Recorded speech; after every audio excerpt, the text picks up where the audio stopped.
Dan, big news around the world at the moment, and it's very hard to ignore, although it sort of annoys me, is the royal wedding. Yeah. Harry and Meghan. I still remember William and Kate, and it took up every TV channel. And we were a bit younger then, and it was at a time where I didn't have anything to do on a Saturday night. So I was at home going, there's nothing on. It's all this. Did you watch the wedding? Reluctantly. Really? Nothing else on, mate. It's bizarre. Yeah, social life wasn't peaking back then. I don't understand the obsession with the royals. There's a real obsession with them. Yeah. Like I get that they're royalty.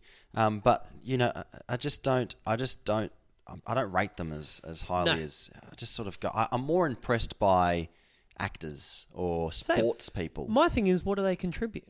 I can't work out for the life of me what their part in society is. Well, they're sort of philanthropists. they're not bad. They're not bad people, actually. But they do some good stuff. A bit of a fan. They do some good stuff. But yeah, I don't understand the obsession. Anyway, Dan, that's not my point. So the royal wedding's coming up. Everyone's very excited. Yeah. About the philanthropy. Who I do feel a little bit for at the moment. Yeah. Throughout this whole thing, is Meghan, or is it Meghan? The princess to be. Meghan Markle. Meghan Markle. Yeah, whatever. Of Suits. Rachel Zane from Suits. That's the one. Now, her name and her whole... it's just been sort of dragged through the mud a little bit. Yeah, she's copped it. Hasn't she? Yeah, she's copped Everything about it.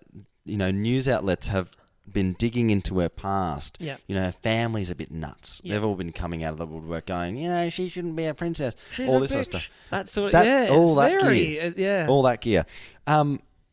And it made me think, Harry, if I was Harry right now, Yeah. I'd be thinking, I might pull the pin on this. Yeah, there's been alarm bells, hasn't there? Surely. Well, someone's even said, her stepbrother has said, if you may as well get out ahead of it because she'll end up leaving you. You may as well call it off now because she'll be the worst thing that ever happened to you. Okay, granted they might have beef, but if anyone's saying that about your partner, that is alarm bells regardless. What's happened? I need to know what's happened there. Everyone, I would say, gets wedding jitters. And they're all at different levels. Some people get I'm a little bit nervous about walking down the aisle. Yeah. And Harry's going to be standing there going, I'm a little bit nervous about the crazy family and all the guys she's dated, one of them being a porn star. I mean, there's just... Did she date a porn star? Well, apparently, that's one of the things. Yeah. That's what I'm saying. How can you ignore all of these things that have come out? Surely, I've brought it to you because I want to know if you're about to, in a hypothetical world, if you were going to marry Georgia, right? Mm-hmm. Which is, you never know. If that was to happen and you guys were of a celebrity status, and then people started investigating Georgia and said all this stuff, and you started finding out, the family's crazy, the same sort of similar stuff to Meghan, what would you do?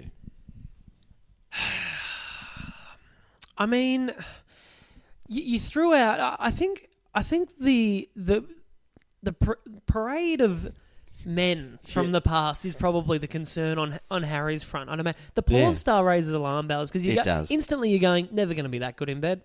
I mean, is she going to get bored? She might get. You know what I mean? Okay. That's something that comes to mind. Yeah.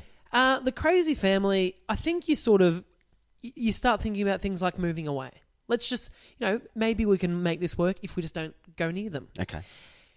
The biggest concern is the stuff said about Meghan. Yeah. So don't worry about all that outside noise, that outside interference. It's when they're saying things like, she's evil. Yeah. It'll be the worst thing that ever happened to you. You start going, well, that's a big... Yeah. But you know what, And Dan? you start wondering, have I missed something? They haven't been together that long, Tim. That's right. So... But you know what? What? You still marry her because, Dan, you're a philanthropist and you're just a good person at the end of the day.